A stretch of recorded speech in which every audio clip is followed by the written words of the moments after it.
Bom dia, meu nome é Maria Madalena, sou advogada, sou voluntária da Juriscom. Hoje trago aqui o Atividade Científica. Foi o meu tema de mestrado. Pretendo fazer aqui algumas... Eu escolhi esse tema porque eu comecei a escrever blog na época e ali eu comecei a ver como era fácil copiar e colar o texto das pessoas na internet. Na época o pessoal falava muito sobre isso. Eu estava fazendo direito, estava no sexto ano, percebi que a faculdade não oferecia disciplina de direito autoral. Então eu resolvi que o meu TCC seria em direito autoral porque eu queria ver como funcionava. Então eu vi que a lei de direito autoral era relativamente recente, 1998, e a internet também estava chegando no Brasil naquela época, né? Então eu falei sobre o direito autoral na internet. Depois de 10 anos eu resolvi fazer o mestrado e me sugeriram a bioética. Esse tema do direito autoral continuava sendo um tema pouquíssimo falado. Então resolvi que eu ia levar isso para o mestrado, então minha dissertação foi nessa linha. E aí o meu orientador não quis me orientar, porque ele não conhecia o filósofo que eu gostava. Então acabei mudando meu tema. Esse é um ponto de verdade aqui. O quanto que a gente precisa adaptar nosso tema ao sistema para ele. A gente não pode falar do contexto. Mas dentro do que eu falei, que era o tema eu tentei ficar ao máximo para o assunto que eu realmente gostava, né, que é a identidade científica. Bom, então, para introduzir aqui, a, a questão da ética em pesquisa, ela é muito importante, embora a gente tenha pouco tratamento dessa matéria, porque a pesquisa científica ela é financiada pelo Estado na maior parte das vezes, né? E o Estado tira esse dinheiro dos nossos tributos. Então, a gente, de certa forma, financia indiretamente a pesquisa. E depois que a pesquisa é pronta, normalmente ela é publicada em revistas que não são de fácil acesso, né? As principais pesquisas normalmente são publicadas em revistas que são pagas. Então, o grande público não tem acesso. Então, a gente fica sabendo pelos canais de comunicação, né? Mas a pesquisa em si, o grande público não sabe. O que é uma grande injustiça, né? Se a gente parar para pensar que somos nós que financiamos. Então, e aí além disso, a gente vê que tem pesquisador, por exemplo, pessoas que recebem bolsa para fazer mestrado e doutorado, por exemplo, que não se dedicam adequadamente à pesquisa, ou não fazem uma boa pesquisa, né? Ou até mesmo escolhem temas que não são muito interessantes para a qualidade de vida das pessoas. Então, eu entendo que quando a gente fala de integridade científica, também tem a ver com isso. Que pesquisa é realmente adequada para a melhoria da qualidade de vida, né? Bom, e aí, para regulamentar a ética na pesquisa, nós temos algumas resoluções do Conselho Nacional de Saúde, a 466 e a 510. A 466, ela fala da pesquisa clínica, da pesquisa, por exemplo, biológica, das ciências naturais. Mas serviu para todas as ciências até vir a 510 em 2016, que fala especificamente das ciências sociais.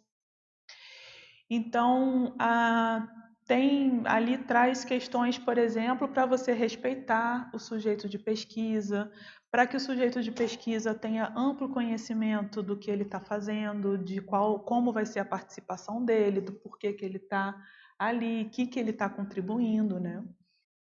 E E aí fala do consentimento informado, que isso tudo tem que ser esclarecido, não apenas que ele leia um termo, mas que ele efetivamente compreenda do que ele está fazendo parte e por quê. E respeitando também as questões culturais, né? Então, pesquisador estrangeiro, por exemplo, chega numa terra diferente, ele tem que respeitar o costume daquele povo.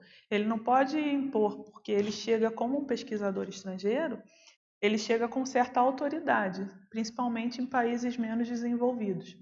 Então, o que ele fala é como se fosse regra, né?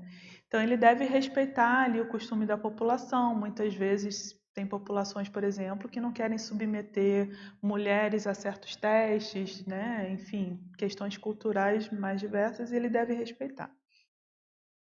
E junto a isso, nós temos os códigos de ética profissional. Cada profissão tem seu código de ética, né? Então, nós temos o código de ética do médico, do advogado, do enfermeiro, fisioterapeuta e por aí vai. Sendo que nem as resoluções, nem os códigos de ética falam sobre a questão efetivamente autoral, né?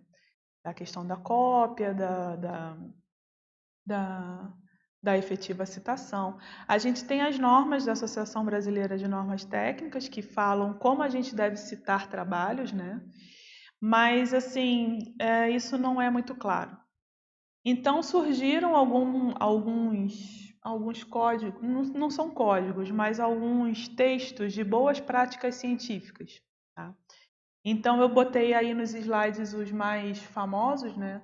Então, tem da ANPAD, tem da FAPESP, tem da IBQM e CNPq no Brasil, e o DORA, que é uma declaração internacional. Eu tenho porque esses seriam os principais. E aí, nessas boas práticas científicas, ali sim a gente vê falar sobre fraude científica, sobre correta citação das citações, né, para a questão do plágio. Ali sim a gente vê um pouco mais. Mas, como eu falei, não são códigos, são boas práticas.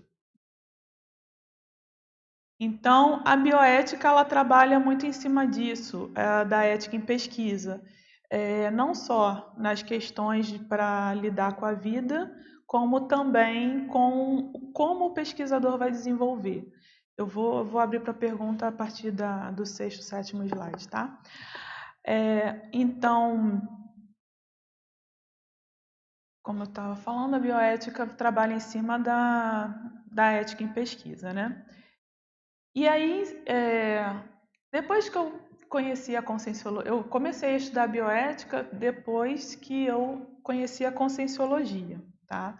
E eu gostei do nome bioética, porque tinha a ver com cosmoética, então eu achava assim, poxa, legal, deve ter a ver. Então eu topei, né, sair do direito para um mestrado mais abrangente, por conta dessa relação que eu vi, né, de poder trabalhar mais questão cosmoética do que propriamente jurídica. E aí eu encontrei depois o verbete para dever. E, para minha surpresa, estava lá o professor Valdo fazendo uma taxologia que ele coloca sob o viés da conviviologia. E ele cita alguns deveres intrínsecos, né, que seriam assim de toda a consim. O dever de beneficência, que é a autoconsciência da interassistencialidade. Então, a beneficência na bioética, ela é trabalhada como o juramento hipocrático lá dos médicos, né? Então, o médico deve buscar fazer sempre o bem para o seu paciente. E a gente pode usar isso na nossa vida em qualquer situação. A gente deve sempre buscar fazer o bem nas nossas manifestações, né? Então, e isso gerar uma autoconsciência de interassistencialidade. Isso para mim foi interessante, por exemplo, porque eu não tinha sido ainda professora de graduação, passei a ser depois do mestrado, mas já entrei como professora universitária pensando na interassistência.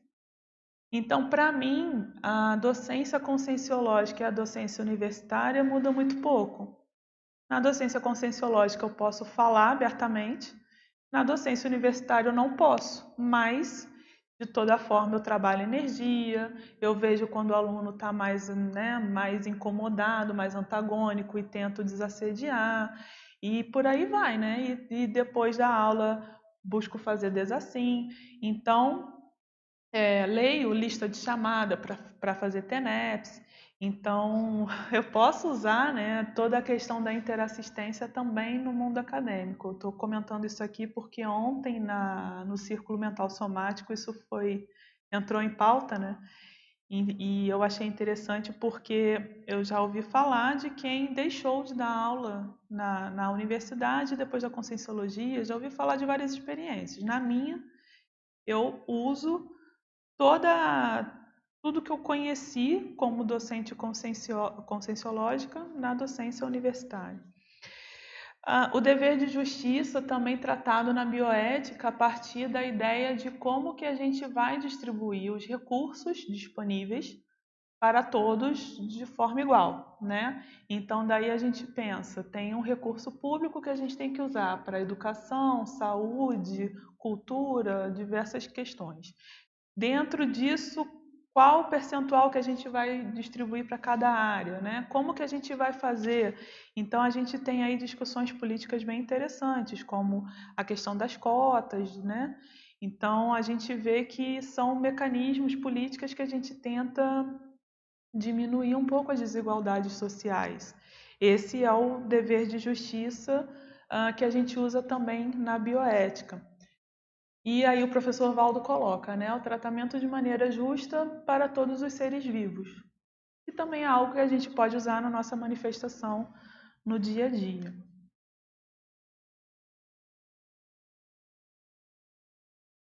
Aí, continuando, ele coloca o dever de não maleficência, ou seja, sempre que a sua atuação for prejudicial, é melhor não agir, né? Então, é melhor você manter a omissão. E ele coloca a omissão superavitária de evitar causar danos a outrem. Isso também é um princípio bioético para quem considera a bioética pelo viés principiológico, né? A bioética, na verdade, a gente tem vários tipos de bioética. Essa que considera os princípios é apenas um, né? É o mais famoso, porque foi um dos primeiros a serem divulgados, mas não é o único. A bioética tem várias outras formas, né? Assim como a filosofia. Dever para consigo mesmo, e aí é interessante porque na bioética o quarto princípio, né, além da justiça, da beneficência e da não maleficência, seria o princípio da autonomia. Mas aí eu penso que isso na taxologia do verbete estaria dividida aí entre o número 10 e o número 11, porque tanto o dever para consigo mesmo como para com o outro, que eu entendo que é esse dever profissional, né? Então, dever para consigo mesmo, aprimoramento consciencial, evolutivo e cosmoético, e profissionalmente o cumprimento das obrigações impostas pela profissão legal. Então, eu vejo que a gente deve buscar, né, sempre nas nossas manifestações, além da autoassistência, ajudar o outro a ter autonomia para tomar as próprias decisões, né? E é uma questão também muito discutida na relação do profissional de saúde com o paciente, que é a partir do momento que o técnico, o profissional ali são os médicos, né? Eles é quem sabem como vai ser o tratamento, o paciente teria pouca ingerência nisso. Só que se discute muito que o paciente deve ter consciência do que está acontecendo com ele e deve ser capaz de opinar no tratamento que ele quer receber, né? E assim o sujeito de pesquisa também, ele deve saber como vai ser a pesquisa para não só contribuir, mas também ter um consentimento mais honesto, né? Então, isso a gente pode trazer também para tudo na nossa vida, que é a ideia da gente sempre, na nossa prática, buscar ajudar o outro a assumir uma autonomia, né? E não uma dependência da gente. E é interessante porque eu me dispus a fazer um trabalho de mentoria acadêmica e a primeira pessoa que apareceu para eu supostamente trabalhar foi uma moça que estava se pós-graduando em Direito e ela já tinha alguns manuscritos e ela queria me contratar para eu digitar a, o TCC para ela, né? E aí eu falei, olha, isso você não precisa de mim para isso, né? Porque na verdade o que eu queria era que ela soubesse fazer a pesquisa sozinha para ser independente, mas não, ela queria alguém que fizesse por ela, né? Então achei interessante que logo a primeira pessoa que me surgiu foi alguém que não queria assumir a responsabilidade, alguém que queria terceirizar.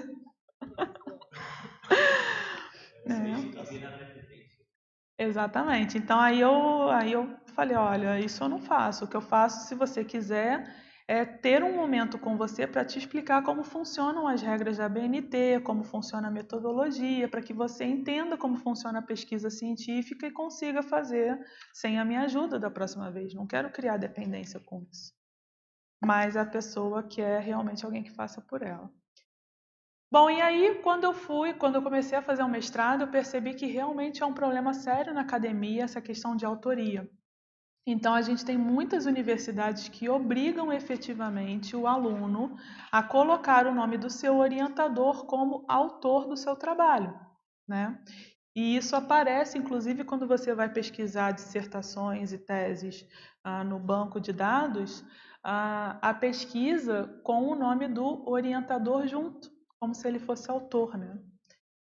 E aí eu comecei a pesquisar e entender por que isso acontece. Eu vou falar na sequência. Então, na lei de direito autoral, a gente tem lá a definição de quem é o autor realmente, de fato, né? Então, o autor é a pessoa física criadora de obra literária, artística ou científica. Então, a gente tem a lei de direito autoral aí tutelando também a relação científica, né? Artigo 13. Considera-se autor da obra intelectual, não havendo prova em contrário, aquele que, por uma das modalidades de identificação referidas no artigo anterior, tiver em conformidade com o uso indicada ou anunciada essa qualidade na sua utilização. Ou seja, até prova em contrário, nós entendemos que é autor aquele que tem seu nome vinculado à obra. Então, isso para mim é o mais importante, né? Porque eu penso que o direito autoral, considerado sob o aspecto da cópia, ele restringe muito o acesso à obra. E eu penso que quanto mais acesso a gente tem a uma obra, mais ela se populariza. Porque, por exemplo, se eu for comprar um livro e ele está lacrado, eu não consigo saber o conteúdo dele e posso preferir não comprar, a menos que alguém tenha efetivamente me dito que aquela obra é muito importante, muito boa, que eu devo ler. Eu não vou comprar se eu não conheço.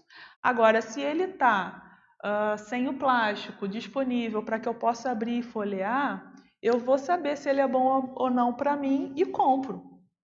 Assim como a gente tem internet hoje também, a possibilidade de eu ter acesso a um pedaço da obra para saber se eu me interesso ou não pelo assunto, né? Então eu acho, por exemplo, eu já escrevi alguns capítulos de livro. Eu quero mais que as pessoas me citem, para que as pessoas conheçam o meu trabalho e se interessem, né? E possam ler o que eu estou falando. Agora, se eu restringo e falo, não, isso aqui só vai ser reproduzido se eu receber dinheiro por isso. É claro que isso vai dificultar em muito o acesso, né? Então, levando isso para a pesquisa científica, se um esclarecimento é feito, né? Algo que vai melhorar a qualidade de vida das pessoas, mas essa informação é restrita a quem paga por ela, então ela vai melhorar a qualidade de vida de algumas pessoas, né? Não de todas, só para quem compra. E eu acho isso muito ruim, né? Voltando à questão lá do orientador, não se considera coautor quem simplesmente auxiliou o autor da obra literária, artística ou científica, revendo-a, atualizando-a, bem como fiscalizando ou dirigindo sua edição ou apresentação por qualquer meio. Então é interessante porque, em termos de lei, a gente tem isso muito claro, né? O fato da pessoa orientar e direcionar o estudo, não significa que ela efetivamente é autora. Então, tem até um autor, o Gondim, que ele é professor de bioética no Rio Grande do Sul, que ele diz o orientador ele deve vir no agradecimento, né? Deve ter uma sessão lá para ele falando que ele foi, né? Além, e claro, tem a referência ao orientador em toda a tese e dissertação, mas estou falando em artigo científico, por exemplo, né? Mas daí a dizer que ele fez, né? Então eu vi na minha vida prática os professores na universidade tendo isso como muito comum. Eu faço um artigo, você faz um artigo também, coloca o meu nome no seu artigo e eu coloco o seu nome no meu. Assim nós duas teremos 2 artigos e não um só. E com isso eu tenho um currículo maior, né? Tenho mais chance de conseguir publicação, porque eu tento com o seu artigo e com o meu. E o que entrar está valendo. E eles falam disso abertamente, porque é uma prática normal, né? Também observei no meu TCC que a prática do copia e cola é normal não só nos blogs da internet, mas também nos trabalhos acadêmicos, né? E aí eu percebi que a gente não fala sobre isso na faculdade. É interessante porque até na pós-graduação, no próprio mestrado, na pós-graduação eu tive muito pouco contato com a questão da metodologia, mas no próprio mestrado a gente fala pouco sobre isso. No meu caso, eu penso que a gente até falou bastante porque era um mestrado em bioética e tinha matéria lá de integridade científica, né, como parte da bioética. Mas eu penso que outros mestrados devem falar pouco sobre isso. E aí, discutindo isso mais a fundo, eu percebi que, na verdade, nós somos instruídos a copiar, até o doutorado, pelo menos. Então, até o doutorado, a gente tem pouca autonomia para criar coisas. A gente deve, na verdade, reproduzir, reproduzir, reproduzir. E aí, depois eu vou abrir para as perguntas. E aí, só que aí nessa reprodução a gente fala pouco sobre a devida identificação de quem foi que falou aquilo, né, supostamente pela primeira vez. E aí o direito autoral ele é tratado em alguns países pelo aspecto objetivo, que é a ideia do copyright, né? Então eu trouxe ali três países que têm Copyright Acts. A lei de direito autoral é em cima do direito de cópia, que é Reino Unido, Estados Unidos e Austrália, por exemplo. E temos países que tratam mais a questão moral, que é a ideia da criação, a ideia da imagem, da honra e da integridade do autor em si. E eu trago ali Brasil, Itália e França. E aí eu acho interessante porque as obras que têm meu nome formam a minha identidade. Então, quem não convive comigo, mas lê algo que está com meu nome, vai ter uma ideia de mim a partir daquele texto. Então, me causa assim certa perplexidade que a pessoa não se importe em fazer um trabalho quebra-cabeça, né, copia e cola, colcha de retalhos ou um trabalho ruim e divulgar com seu nome. Sem pensar que aquilo vai ser lido, está sendo visto, né? E pode ficar até... Para a história é difícil ficar, porque normalmente ficam os bons trabalhos, né? Os ruins acabam sendo esquecidos. Mas não ter uma preocupação, sabe? Então, eu acho isso muito intrigante, né? Bom, e aí a questão do plágio, então. Aí eu trago aí alguns delitos relacionados à autoria. A questão do plágio, então, acaba sendo uma questão inócua da gente discutir. E talvez esse seja um dos motivos pelo qual se fala pouco sobre ele. Que, no fundo, tudo é meio que copiado, né? Será que existe algo realmente original? E se a gente levar isso para o paradigma consciencial, piorou, porque será que existe algo que é feito só pela gente? Sem amparo? Sem a mão da Apex?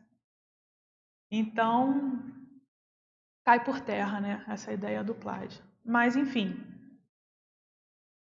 o que eu acho mais sério no plágio é a ideia da usurpação de autoria, né? é você copiar algo de alguém e não falar que você está trazendo essa ideia de outra pessoa, usar aquilo ali como seu. A autoria honorária, que é o que eu acabei de falar aqui do orientador, né? Então, eu tenho uma pessoa que foi meu professor, que me ensinou muito sobre aquilo, e aí, para homenageá-lo, eu coloco o nome dele, né, no artigo. Enfim, a gente acaba vendo artigos com vários autores e a gente não sabe exatamente quem pesquisou o quê ou quem efetivamente fez aquele trabalho. Então, vejo que isso também é bem complicado, né? Eu já tive uma questão, eu particularmente, de um texto que eu fiz a partir de um pedido de um gestor meu. Ele me ajudou muito, fizemos o trabalho praticamente juntos. Na verdade, fizemos o trabalho juntos, né? A questão intelectual foi dele e quem operacionalizou fui eu. Só que na hora que eu terminei, eu não sabia se ele tinha achado o texto realmente bom a ponto de colocar o nome dele. Justamente por isso que eu penso, né? Eu quero que o meu nome vá em trabalhos que eu considero bom, né? Não quero que meu nome vá em qualquer trabalho, porque eu penso que isso forma a minha identidade. E aí mandei e ele não deu, não sei se ele deu, não deu importância, enfim, acabou sendo publicado só com o meu nome. Então, para mim, acabou ficando uma impressão de que ele não achava o trabalho efetivamente bom, e para ele ficou uma impressão de que eu queria levar o título sozinha, o crédito sozinha, quando na verdade foi apenas um mal-entendido mesmo, né? Eu teria ficado muito mais feliz se ele tivesse colocado o nome dele, e acredito que ele também, mas acabou ficando sem. E como que isso causa, né? Enfim, um conflito. A questão da autoria fantasma, a gente teve um caso famoso que foi de uma pessoa que contratou um escritor para escrever sua própria história. Ela tinha alguns relatos, mas ela não era boa na escrita, contratou um escritor. E aí o livro vendeu feito água, virou filme, fez sucesso total. E aí o escritor, sim, e aí o escritor quis levar o crédito, que ele que escreveu. O caso chegou até o Superior Tribunal de Justiça e lá o Superior Tribunal de Justiça entendeu que o contrato foi claro, de que ele abriu mão do crédito. Ele não ia aparecer, ele era realmente... Ele é... Hã? O caso que eu estou citando foi o da Bruna Surfichinha. Bruna Surfichinha. Não foi ela quem escreveu, foi outra pessoa. Mas a outra pessoa, por contrato, abriu mão de aparecer. Esse eu não conheço.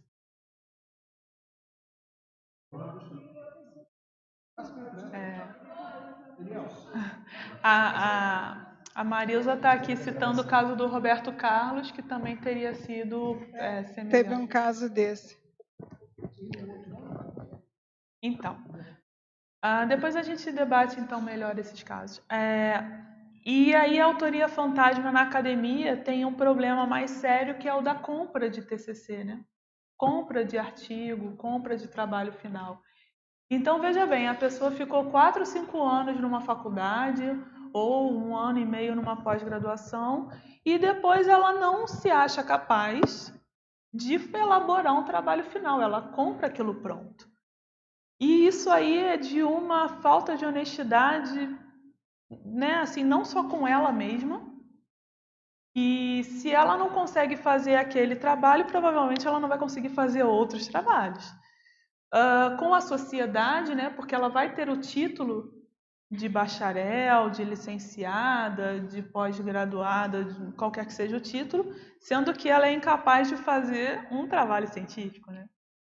E como professor universitário, eu me deparei com um aluno que já estava fazendo o TCC pela segunda vez e ele claramente tinha comprado trabalho, porque a gente sente, né? Primeiro a gente sente, isso aí é inquestionável, embora o aluno ache que nos engana. E segundo, porque ele lia o trabalho. Ele era incapaz de falar sobre o trabalho dele. Então, a pessoa que já estava escrevendo aquilo pelo menos 1 ano e meio, considerando que era a segunda vez que ele fazia aquela matéria, ser incapaz de falar daquilo sem ler, a gente sabe que não foi ele que escreveu. E aí a professora orientadora dele optou por aprová-lo porque viu que não dava para tirar mais nada dali, né? Ele já estava fazendo aquilo pela segunda vez e não se dedicou a fazer, ele não ia fazer mais. E aí tem um costume, né, nas faculdades particulares principalmente, não posso falar pela pública porque nunca presenciei, de que o aluno está no 10º período, dá um empurrão. E no direito isso é melhor ainda, né? Porque ele vai ter que passar pela prova da OAB no mínimo. Se ele não quiser advogar, ele vai ter que passar pelos concursos públicos, que são piores ainda. Então, ele vai ter um título de bacharel com o qual ele vai conseguir fazer muito pouca coisa. Se ele fizer mestrado. Ele dá aula se ele fizer mestrado, né? Ou pelo menos especializar. E aí, mas direito aproveita pouco para colégio, né? E aí a pessoa tá com título de bacharel para quê, né? Se ela é incapaz de fazer uma pesquisa científica. E isso é mais sério ainda porque o aluno chega no 10º período muitas vezes sem saber fazer uma pesquisa de jurisprudência numa faculdade de direito. Ou seja, ele não é formado nem um pouco para ser pesquisador. Ele é formado para passar numa prova da ordem, para passar em concurso, mas para pesquisar ele aprende muito pouco, né? Isso é muito pouco falado.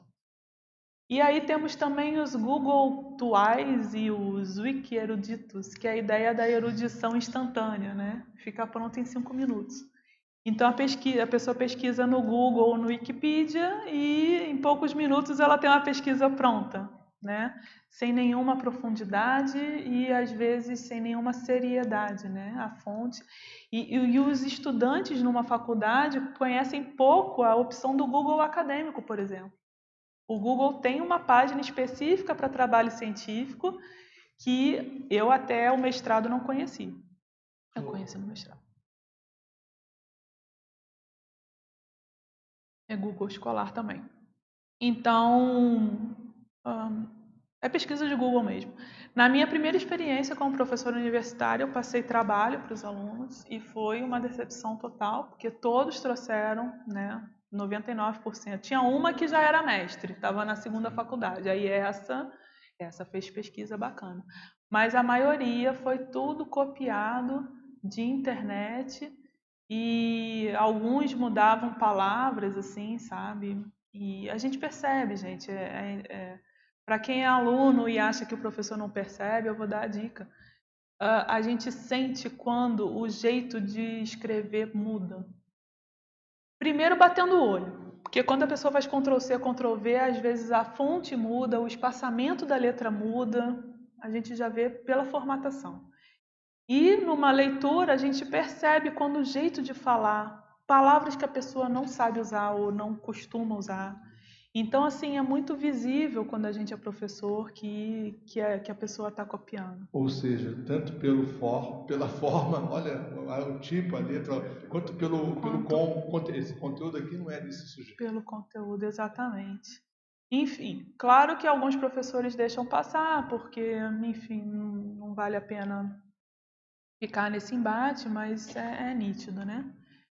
E aí outros delitos, não necessariamente quanto à autoria, mas quanto à pesquisa em si, né? Que é o fatiamento. Então eu faço uma baita de uma pesquisa e em vez de publicar de uma vez só, eu fatio em várias pequenas pesquisas para ter mais publicações.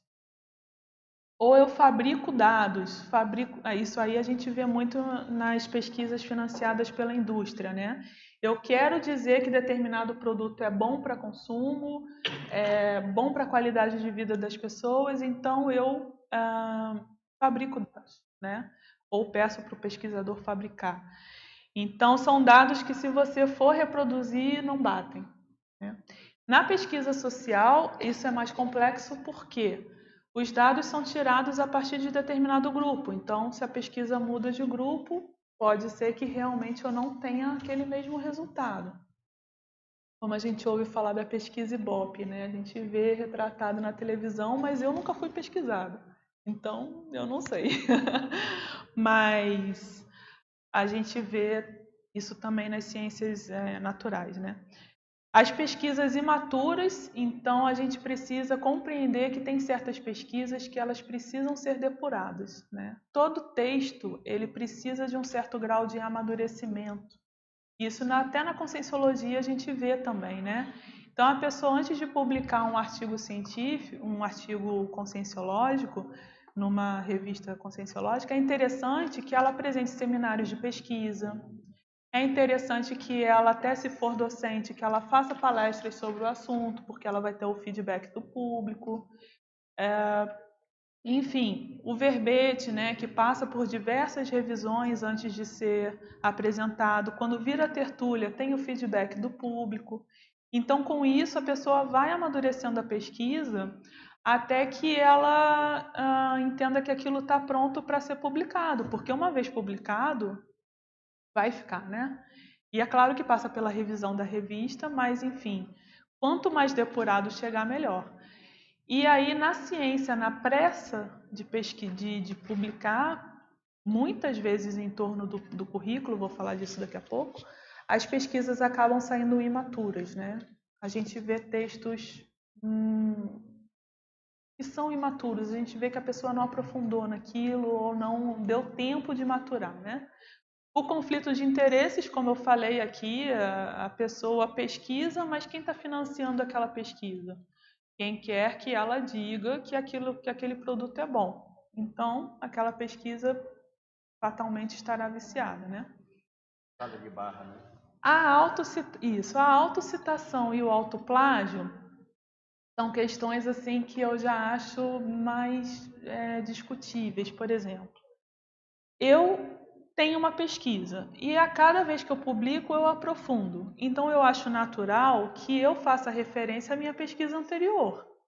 Não é que eu esteja me citando para me promover, mas é porque eu já estou caminhando com aquele assunto há algum tempo. Então eu acho importante. Mas a gente vê que tem pessoas que muitas vezes fazem publicação para se promover mesmo, né? E tem gente que também faz o seguinte: publica um texto e em cima daquele texto ela faz várias publicações. Então ela vai mudando muito pouco conforme o veículo de publicação, né? Na conscienciologia é interessante a gente pensar, né, que verbete vira livro, vira artigo, e a gente acaba fazendo isso, mas aí eu penso que também é uma demanda da própria escrita conscienciológica, não vejo isso como um problema. Então, assim, tem gente que vê como problema, eu particularmente tenho minha ressalva, não acho que seja de todo grave. Eu acho ruim, por exemplo, é você pegar um autor que é referência no assunto, aí você fala assim, ah, legal, ele tem 5 artigos publicados sobre esse assunto, vou ler. Aí você imprime, né? Eu gosto de imprimir porque eu sou da época do papel. E aí quando você vai lendo, você vai ver que é a mesma coisa. Ele praticamente copiou e colou o próprio texto. Isso é um pouco frustrante. E a troca de citações é a questão do corporativismo, né? Então, por exemplo, a gente forma um grupo de pesquisa e aí na minha pesquisa eu cito a de vocês e na de vocês vocês me citam e a gente vai trocando citação. Por quê? Isso vai ter efeito no fator de impacto, né? Para me tornar, para dizer que eu sou uma referência no assunto e tudo mais. Então a gente vê por aí, né? Eu trago aqui umas ortopensatas dele que são bem legais. Bom, e aí o autor que eu gosto de usar para fazer essa análise é o Axel Honneth. Ele ainda é vivo, ele é da Alemanha. E ele fala que todo conflito social surge a partir de uma falta de reconhecimento. Então, quando a pessoa se sente não reconhecida num contexto social, ela pode usar de mecanismos de força para se fazer reconhecer. E aí até de violência, né? Então, ele fala que nós temos 3 esferas de reconhecimento. A primeira é a esfera pessoal da autoconfiança, isso vem do núcleo familiar, né? Então, quando você se sente fazendo parte de um núcleo familiar, quando você se sente acolhido pelo seu pai, pela sua mãe, isso vai gerando mais autoconfiança. Ele entra ali numa psicologia jurídica bem bacana. A segunda é a esfera jurídica de respeito, então eu entendo que eu faço parte de uma coletividade que tem certas normas que eu preciso observar, e se eu observar essas normas, eu estou bem, né? Você falou cliente, depois da família. Depois a comunidade, coletivos, né? Então a gente faz parte de uma coletividade e a partir do momento que eu respeito essas normas, eu estou bem inserida.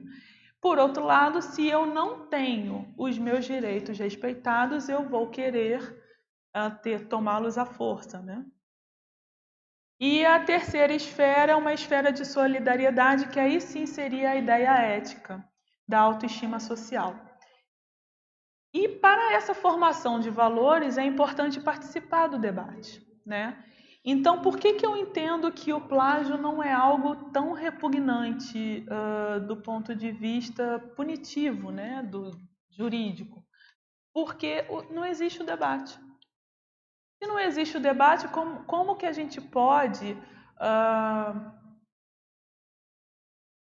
repugnar, né, ter essa questão punitiva forte se as pessoas não falam sobre isso?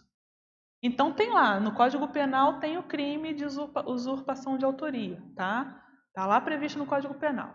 Mas para que eu vou aplicar essa norma se eu não faço um trabalho prévio de debate? Né? Se eu não falo sobre isso abertamente, se a gente não... Então, se eu tenho como costume, você me cita que eu te cito, você coloca meu nome no seu trabalho, eu coloco o seu no meu. Se isso é cultural, como é que eu posso exigir que haja uma punição em cima disso, né?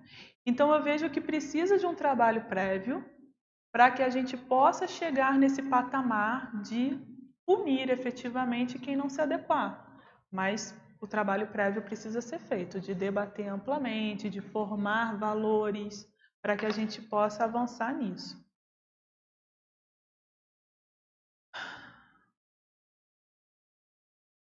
Pode falar, Jardim. Eu vou pedir do meu jeito, né? Cheguei atrasado provavelmente no início, você falou, olha, deixa eu fazer a exposição, mas é que eu vejo como uma forma minha de contribuição e eventualmente, como você está falando, né? Não tem um debate prévio. Se você for apresentar agora até o final, eu vou esquecer alguns pontos que eu tenho que fazer crítica de pesquisador independente. Por exemplo, há um tempo atrás você usou a expressão a questão do plágio, e consegui anotar ipsis literis, mas seria um tanto inócua discutir. E mesmo agora, pelo menos assim, a compreensão que eu tenho de um modus vivendi científico e indo contra a corrente, o que a gente estudou na conscienciologia, pressão holopensênica, se você falar que não houve um debate prévio e estando no meio acadêmico, você própria não ousar promover, você sabe que você vai tomar pancada de tudo quanto é lado. Aquela outra professora, né, a pessoa estava na segunda instância, digamos assim, do TCC. Está claro que ele pagou um ghostwriter. E a pessoa vai se formar, mas você vai obstaculizar a vida do aluno, você vai impedir, ou o outro no mestrado. E agora, né, você falou, e aí eu vejo uma eternização do erro. Por isso que eu tinha que te interromper e falar. A gente está aqui, né, para trocar ideias e tem que fazer alguma proposição outra. E como é o título, né, integridade científica. Se a gente faz um assentimento pessoal quanto a uma série de erros encadeados, tem alguma coisa errada conosco. E é difícil, e ao mesmo tempo, sem hipocrisia. Está lá, você depende de um fluxo de caixa, que é o salário pago, e se você ficar muito, ainda mais particularmente numa instituição de ensino particular, né? Não gosto de usar privado, né? Às vezes é privado. Bom, em uma instituição de ensino particular, você é o elo mais fraco da corrente. Só uma parcela dessa que eu queria expor Bom, falei. Não, é claro que tem que haver a punição, né? A gente confia na pesquisa e para ela continuar sendo confiável, precisa a gente saber que quem inventa dados está sendo punido, que quem mente está sendo punido, que quem copia está sendo punido, isso é importante. Mas eu penso que isso só vai ter efetividade a partir do momento que isso for falado. Porque se também é punido e ninguém sabe, vai continuar punido e vai continuar acontecendo, entendeu? Então, acho que ao lado dessa punição, que aí seria mais enxugar gelo, a gente tem que fazer um trabalho prévio para que não aconteça, entendeu? Porque do tempo que a pessoa publica até o tempo que ela é punida, ela já tem o título, ela já está atuando, a gente já está usando um medicamento porque a gente acha que ele é bom, entendeu? Então a gente não tem nem como mensurar o dano que causa uma pesquisa ruim. Então ela não deve nem acontecer antes de ser punida, entendeu? É claro que a punição é importante, mas o trabalho prévio é muito mais. O que você imagina como solução possível para Debate. interromper esse encadeamento de erros? Porque como que uma faculdade de direito não fala de direito autoral? Ou se a gente vou focar na CCCI também, né? Certas condutas, certas imoralidades que ocorrem e aí vem o peer, os seus pares, passa a mão na cabeça e Não, na Conscienciologia a gente fala sobre integridade em todos os aspectos, né? Então isso aí deveria ser inerente. Deveria, mas é. Mas a gente também deve promover mais debates específicos, né? Bom, e aí, voltando lá para o slide, a gente tem a Declaração de São Francisco sobre avaliação de pesquisa, que fala da necessidade de eliminar o uso de métricas baseadas em revistas como fatores de impacto nas considerações de financiamento, nomeação e promoção. O que isso significa? Para quem não faz parte do mundo acadêmico, o bom pesquisador é tido por aquele que tem o currículo mais extenso, que tem mais citações, existe uma métrica chamada fator de impacto, que é calculada em cima disso. E aí o que acontece? Isso faz com que os pesquisadores queiram correr para publicar mais, para ter um currículo melhor. Essa métrica não está de todo errada porque pesquisa é prática. Então, realmente é bom pesquisador aquele que tem mais prática, que efetivamente pesquisa. E se ele pesquisa, ele publica. Então, essa é a lógica. De que se ele pesquisou bastante, ele é um pesquisador bom. E se ele pesquisou bastante, ele vai publicar bastante. Só que aí acaba que a lógica inverte. Eu preciso ter bastante publicação e citação para conseguir financiamento, conseguir bolsa, conseguir inclusive acesso às revistas que publicam. Então acaba tendo esses delitos, né? Todos que eu falei, da gente inventar pesquisa, inventar autoria, para poder fazer um bom currículo para me abrir portas, né? E aí tem os corporativismos de todos os lados. Então, não penso que realmente deva mudar a forma de avaliação. Para mim, a questão ainda é debate e educação em cima do assunto. Então, o produtivismo acadêmico acaba surgindo, né? Essa ideia de que eu preciso publicar, e isso a gente vê na Conscienciologia também, né? A gente chega e já é convidado a publicar o verbete, o artigo, o livro. Isso é muito positivo, desde que não vire fonte de assédio, né? Então, a ideia de que eu preciso publicar para ser reconhecido. Isso acaba gerando uma pressão interna que pode ser muito ruim. No mundo acadêmico, isso acaba sendo usado para fomentar realmente produção, mão de obra ali, né? Já que você não pode escravizar lá com a chibata, você inventa todo um mecanismo de que o cara só vai ser bom se ele tiver publicação em tal revista, tantas publicações, e pronto, o cara acredita naquilo e ele tem que alcançar aquilo de qualquer jeito. Eu penso que essa é uma forma, né, um mecanismo de nova escravização. Já que o trabalho não é mais manual, é intelectual, então a gente tem que criar mecanismos para fazer a pessoa intelectual produzir. E aí, por acreditar que os fins que ele quer alcançar são mais importantes, não só o sistema transforma o pesquisador em instrumento em produção, ele mesmo se transforma em instrumento de produção. Então, muitas vezes ele faz isso em detrimento do sono, da qualidade de vida, né? A pessoa Às vezes deixa de ir ao banheiro porque está trabalhando, então vai contra todo o seu sistema fisiológico até, né? Enfim, a gente vê no nosso dia a dia, né? Se for fazer uma pesquisa aí sobre produtivismo, muitas pessoas estão numa relação ruim com o seu próprio trabalho porque estão fazendo mais do que podem ou que conseguem. O sufixo, né, de formação da palavra, Ismo, aholic, né? workaholic, o holic é um vício lá já. E aí, o que eu vejo como motivação para isso, que foi o que eu trouxe na minha dissertação? Primeiro, desejo de reconhecimento, realização a partir da esfera social. O desejo de status, de se sentir pertencente a um grupo. Ou o desejo de poder. No caso da pesquisa, quanto mais eu for conceituada, mais eu consigo boas bolsas, né? Ou o medo de ostracismo social. Então, num curso de pós-graduação, por exemplo, se eu não publico, eu começo a ser mal vista entre os meus colegas e eu não posso deixar isso acontecer, né? E ameaças à autoestima. Como ele não tem publicação, ele mesmo começa a se sentir mal consigo mesmo.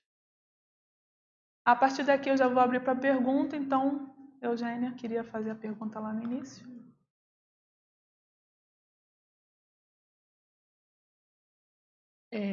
O que eu tenho percebido na escrita da dissertação é que quando eu fui escrever mais sobre ética, eu percebi que os livros que falam sobre produção acadêmica pouco debruçam sobre ética. É difícil achar. Então, assim, você pega a Minay, você pega o Carlos Gil, que são os mais citados aí, né?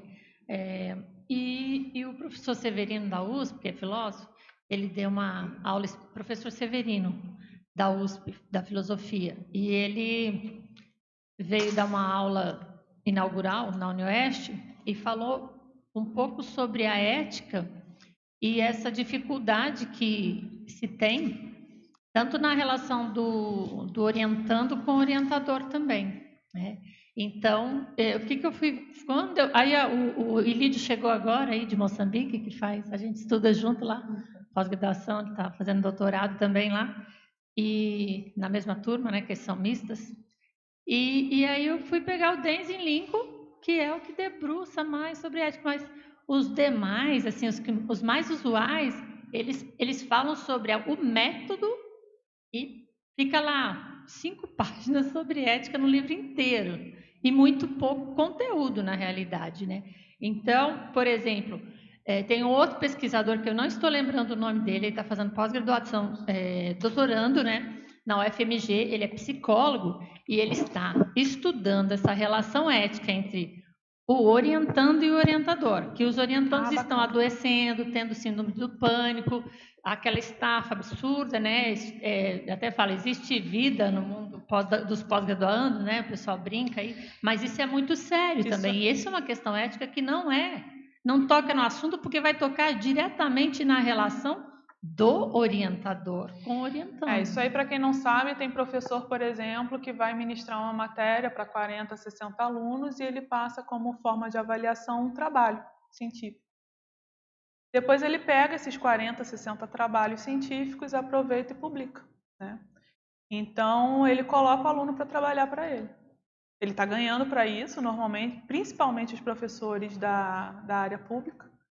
Mas, como ele não tem tempo, porque realmente, né, a demanda é grande, ele coloca os alunos para fazer. Ele quer falar? Já falou ele? Já falou, já? Você pode falar. Oi. É porque eu estava comentando sobre autores, né? Ela falou do Gil, do Minayo. Um bom autor para discutir essa questão ética e capacidade de produção é o Gilson Volpato, né? Que até ele já veio aqui, né? E ele produziu agora alguns livros que saíram esse último ano, são muito bons para discutir isso, que é a prática também do que é pesquisador e do que é cientista. Porque às vezes a pessoa fica escravo da produção e não pensa a ciência, né? Então pode ajudar bastante, já que você estava falando de alguns autores, porque essa questão da ética e também do que você quer enquanto ciência. E hoje no Brasil a gente sofre disso porque a gente tem poucos cientistas perante a proporção para pesquisadores, né? Porque a pessoa fica escravo do próprio sistema. E a gente adotou isso. Todos os sistemas de bolsas, né, é baseado nisso. Inclusive, agora tem até uma fundação de amparo à pesquisa, a Serrapilheira, não sei se vocês viram, é uma instituição privada, e é bacana porque ela é de base privada, e a ideia da oferta das bolsas é a partir da lógica e do impacto da pesquisa em si, não necessariamente se você tem trocentos artigos que seus alunos escreveram e você não leu. Né? Então, está muito no começo, mas no Brasil já tem algumas iniciativas para ajudar nisso, pensando da estrutura formal, né? Mas realmente isso aí é uma coisa interessante. Você não vai ler sobre isso na sua graduação. A maior parte das pós-graduações nem falam sobre isso. Sim. Eu falei isso é super interessante. Na minha, eu penso que foi falado porque integridade científica é uma matéria da bioética. Isso. Mas mesmo assim eu achei pouco. Sim. Aí eu fiquei imaginando. As outras, então? Sim. Quando eu fiz o meu doutorado junto com o Eduardo ali, é super interessante. Havia uma disciplina de bioética e não era para discutir nada disso. Era para discutir aspectos de modelos animais. Havia uma aula dentro de uma disciplina chamada comunicação científica que se discutia isso. Mas a própria professora que dava aula fazia a mesma coisa, então não fazia muita diferença. Mas isso é super interessante, porque assim, tem uma questão de Consciologia que é bacana, que é a questão da autopesquisa. O fato das pessoas não se enxergarem dessas coisas, isso que é o pior, né? Sim. Que você vê os excessos, porque todo mundo fala a mesma coisa que a gente está falando aqui, de criticar o modelo. Mas quem pensa em fazer diferente? São poucos. Que aí entra no ostracismo que você falou. Né? Você vai se sentir excluído. É isso que o Juliano está falando, é porque o problema é que todas essas práticas que não são boas que você apresentou fazem parte da cultura científica. Exato. Então, assim, não é que isso aí, eles não acham errado. Faz parte do dia a dia Falam e, na verdade, abertamente, né? E acham muito natural ser assim. Por isso que eu falei da punição. A punição vai ser enxugar gelo, porque enquanto for cultural, a gente não vai... Diga, Léo. Bom, o que eu queria, assim, que você ajudasse até em termos de debater, é a comparação entre, né, o processo que a gente faz da conscienciologia e o academicismo que é fora, né? O contraponto de uma coisa para outra. Vai começar agora essa parte. É isso que eu quero, justamente, até que ponto, que o Val dava uma banana para o academicismo. Então, ele escrevia um monte de coisa, colocava trocentas referências bibliográficas, e você não sabe se aquilo que ele escreveu é dele ou tirou de alguma coisa. Né? Eu mesmo estou escrevendo um livro sobre um manual, e a minha referência é o manual da redação. O manual da redação tem 604 referências bibliográficas. Aí eu fui dar uma olhada nas referências bibliográficas. Aí eu li alguns títulos e falei assim, mas aonde ele colocou isso no livro? Mas da onde ele tirou isso aqui? E o negócio da, sei lá, maçonaria, não sei do que. Gente, de onde ele tirou isso? Tudo bem, ele pode ter lido. Aquilo faz do arcabouço intelectual dele. Mas você também não ter... Eu posso até escrever alguma coisa e colocar um comparativo, uma citação de alguém que tem a ver com aquele contexto. E eu estou fazendo de forma diferente. Mas o Valdo não colocava isso, não, sabe? Não precisa fazer essa citação tão explicitamente. O próprio verbete, né? A gente faz várias citações, mas a gente não coloca exatamente onde. Eu vejo a minha parecência com o professor Valdo, no que tange ao dicionário cerebral analógico, na redação dele e o que ele tinha de fundamentação bibliográfica, bibliofílica, ele fazia uma outra redação, às vezes algumas paráfrases, e tecia analogias. Daí a não explicitação da citação bibliográfica. E isso é um cunho, né? O estilo é o homem, na famosa citação francesa, né? E aí é o Valdo. Mas é um mishmash e uma mistura, um rearranjo de todo o lastro de conhecimento obtido. Mas ele não fica citando. Você não vai encontrar. Mas, por exemplo, às vezes pode ter alguma coisa muito próxima, ipsis literis, eu já fiz esse trabalho que você tentou empreender, se é que eu julguei corretamente. Mas é assim, o estilo é o homem e ele fazendo isso, mas ele cita, ele dá o crédito, mas ele não pegou num viés de copy and paste. Por quê? Eu falo, não estou com nenhuma presunção. Aqueles que me conhecem me veem bem. O dicionário cerebral analógico, que não é dessa vida, meu e do professor Valdo, foi por séculos até você estruturar também tem e isso, um tal dicionário. Tudo bem. Não estamos comparando a habilidade de um e de outro. Eu só estou colocando a questão disso, certo? Se você pega uma referência bibliográfica que tem a citação de um trabalho enorme e não tem nenhuma citação, porque tudo foi analógico, pode ser. O cara tem cérebro para isso. Só mais uma citação, né? Eu estou com 56 anos. Na minha vida, eu só encontrei 2 pessoas, além de mim, né? O professor Valdo e o Paulo de Tarso Carvalho. Professor no Rio de Janeiro, foi aprovado em primeiro lugar em mais de 30 concursos. Só. Quando eu vi o Valdo em 92, né? Eu falei assim, nossa, alguém que brinca, que faz os jogos de palavras, que tem um lastro, e é raríssimo. Sim, que às vezes até se baseia em outras obras e você que está ouvindo nem tem ideia. Não, e o Valdo ainda tem acesso a retrossomas, retroexistências que eu não tenho. Então, ele me deixa na poeira. Não, tudo bem. Isso aí, tudo bem. Eu vejo o seu... O poder de síntese dele, né? Tá, mas... milhões de leituras e... Bom, vamos avançar aqui. Eu trouxe algumas mas pensadas eu para a acho gente assim, tentar entender. eu acho importante a gente questionar, senão a gente fica um processo meio de venerar, sabe? Fica um negócio, não, ele conseguia fazer tudo isso, a gente fica um negócio meio que tudo que ele fez pode e tá tudo certo, tá? Não tô falando que tem alguma coisa errado, só para se questionar, porque senão fica um negócio, sabe? Quase que divino. E a questão é justamente isso, a dificuldade disso. Então, como que a gente pode mediar as duas coisas, né? Não ficar no academicismo, nas nossas obras conscienciológicas, e também não ficar um processo que é só subjetivo, ou só um processo só nosso. Então, como que a gente pode mesclar essa situação dentro da produção científica, dentro da conscienciologia e etc. Vamos analisar. Márcia? Dentro dessa linha, né, de qualidade na escrita, eu fico pensando assim nessa ânsia que você relata, né, que as pessoas têm medo de não escrever, né, e do ostracismo.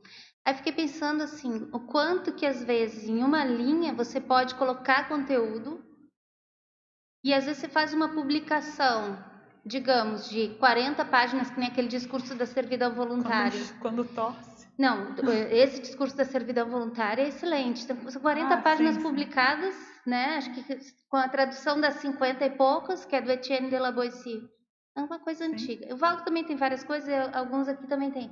Mas é a questão, assim, dessa ânsia pela publicação em detrimento da qualidade. Sim, mas aí você tem que considerar que hoje em dia a ciência não é a mesma daquela época, né? Não, tranquilo, mas veja, o quanto que a gente perde por isso. Sim.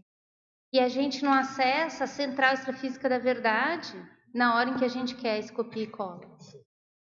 Vamos pensar nisso, gente, Sim. É energia. Existe... Não tem sinapse, não, é porque a gente não se esforça, talvez. Por que a gente não tem sinapse? Talvez se a você gente é se intermissivista. A uma grande obra, você possa amadurecê-la o suficiente, né? Então, pensa, às vezes, assim, aqueles... como é que é o nome? Trivocabulares lá. Mega pensenes trivocabulares. Você pega um mega pensene trivocabular. Quanto conteúdo você pode fazer a partir de um mega pensene trivocabular? Aí pega a prova da imagística. São 200, você pega um objeto e você tem que fazer 200 inferências a partir de um objeto. Então, é por isso que eu entendo a questão da banana para o academicismo, porque não que eu dê banana, eu acho que nós, no nosso nível, nós temos que referenciar tudo. Eu não posso falar sem referenciar hoje, porque a minha realidade é essa ainda, eu ainda preciso. Né? Pelo menos, a não ser que eu expresse, olha, essa é a minha ideia nova. Sim. Mas se eu não expressei minha ideia nova... Mas se você considera que, no caso, né, dessas pessoas que são muito cultas, elas leram, aí eu penso que é uma questão diferente, né? O que eu estou falando aqui é dos trabalhos corriqueiros. É nosso, né? O nosso tem que estar referenciado, tem que ter essa integridade, né? Claro. Eu só queria aproveitar a questão da quantidade de biografias citadas em livros por aí. Às vezes tem livro que não tem nada citado, nada. O cara criou tudo dali. E é porque as nossas biografias, tanto específicas como não específicas, ela tem a página tanto a tanto, 20 a 25, sabe? Então, já mostra que o leitor pode ir naquele livro, naquelas páginas, e encontrar algo que seja específico, de forma direta, ou, né, ou apenas, vamos dizer assim, na mente do autor para botar suas próprias palavras. Mas é interessante isso. No academicismo não tem essa referência de página, não tem visto, não. Aqui não, aqui eu nós penso que a somos obrigados. diferença é que no acadêmico a gente coloca no texto. Você está escrevendo, aí você coloca logo a referência. E na conscienciologia a gente costuma não fazer essa referência no texto, principalmente nos verbetes, e colocar apenas no final a bibliografia específica, entendeu? Então você pode ir naquela página, mas você não sabe exatamente onde o autor usou aquela ideia. Porque E outra, nas sessões não está descrito. Só para concluir. Outra questão a considerar num trabalho que nós fizemos de análise de obra útil, crítica de uma obra útil, no livro A Morte da Ciência, nós lemos, debatemos durante 3 dias e chegamos à conclusão de que o autor, a intenção dele era ser um produto vendável.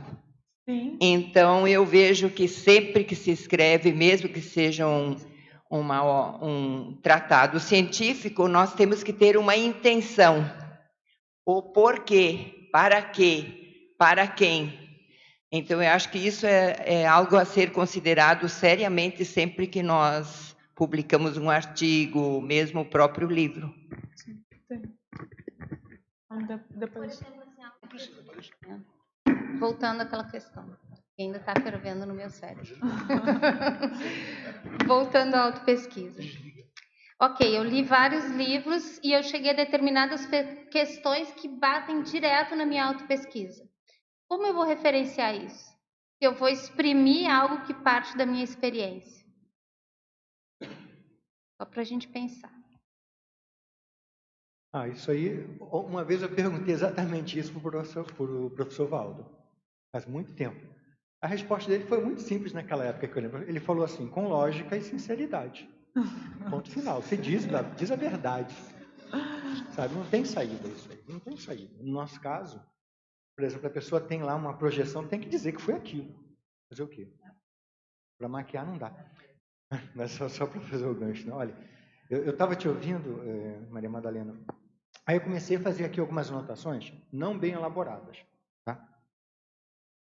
Que estavam vindo à mente. Pois é. Aí depois eu vi o conjunto delas, eu vi que estava tudo dentro de uma questão. Eu vou te fazer a questão que resultou disso aqui. Depois, se for o caso, eu falo de um ou de outro item, que é o seguinte: que você tem um projeto de sistematização da contribuição da conscienciologia para o teu tema, para esse tema. Então, eu trouxe alguns slides aqui para a gente refletir. Então, essa seria a questão, assim, como que a conscienciologia pode contribuir com isso, né? Agora, o que eu vim anotando aqui, assim que veio surgindo? Quando você falou do plágio,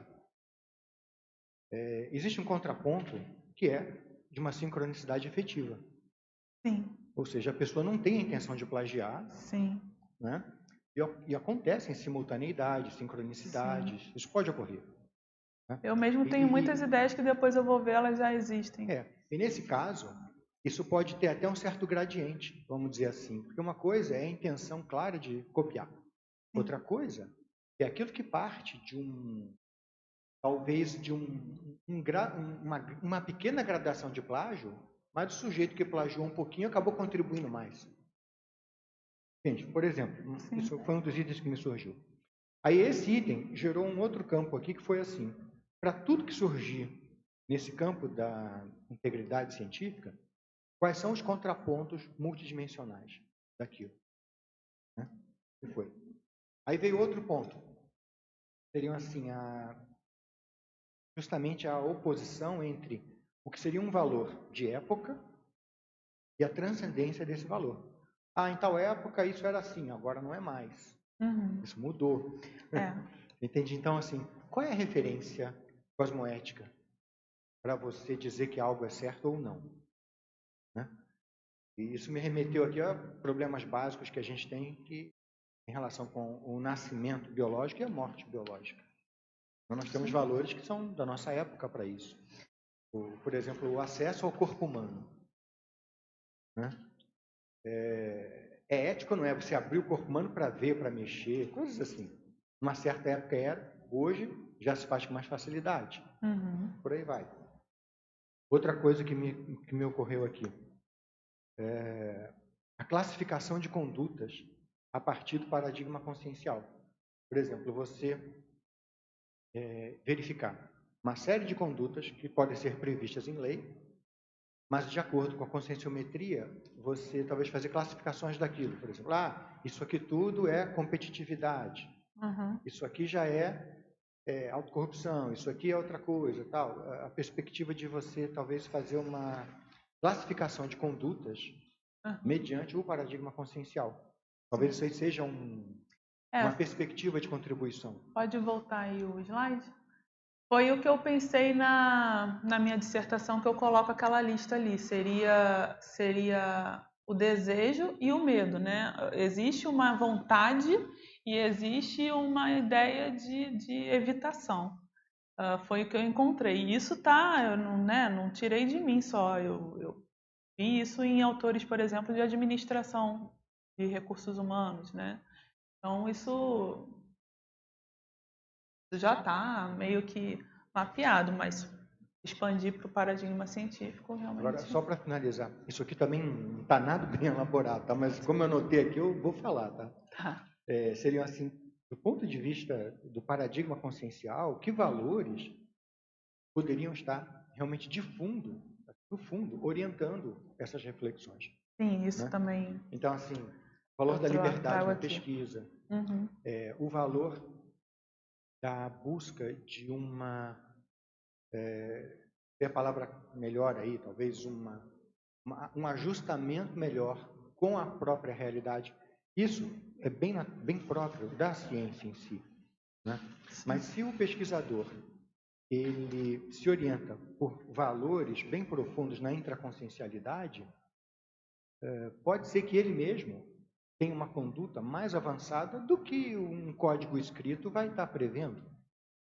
Então, acho que para nós é muito interessante a pesquisa desses valores que orientam uma integridade científica. Talvez nesse ponto o paradigma consciencial possa ir um pouco além dos códigos convencionais. Eu trago isso. Bom, só para registrar, eu pedi esse tema já tem algum tempo, né? E aí, no final do mês passado, pesquisando ali na Epigrafia Enciclopédia, eu achei o verbete sobre imitação e lá o autor fala que não há crime em copiar. Aí eu falei, não há crime em copiar.